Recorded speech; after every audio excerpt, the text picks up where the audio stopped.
বাংলাদেশ আওয়ামী লীগের ৭৫তম প্রতিষ্ঠাবার্ষিকী ও প্লাটিনাম জয়ন্তী উপলক্ষে চাঁদপুর জেলা আওয়ামী লীগের বর্ণাঢ্য আয়োজনে বিশাল জনসভা, বর্ণাঢ্যায় আনন্দ শোভাযাত্রা ও কেক কাটা অনুষ্ঠিত হয়েছে।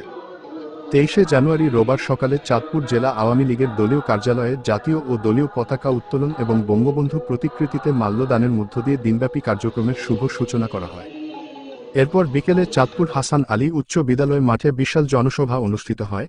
চাঁদপুর সহ বিভিন্ন উপজেলা এবং ইউনিয়ন পর্যায় থেকে হাজার হাজার নেতাকর্মী আলাদা আলাদা ব্যানার নিয়ে আনন্দ শোভাযাত্রার মাধ্যমে জনসভায় অংশগ্রহণ করেন।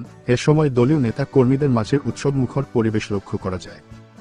জনসভায় সভাপতিত্ব করেন চাঁদপুর জেলা আওয়ামী লীগের সভাপতি আলহাজ নাছির উদ্দিন আহমেদ।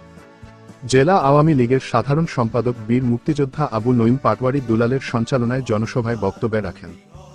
জেলা আওয়ামী লীগের সহ সভাপতি বীর মুক্তিযোদ্ধা আব্দুর রব ভূঁইয়া।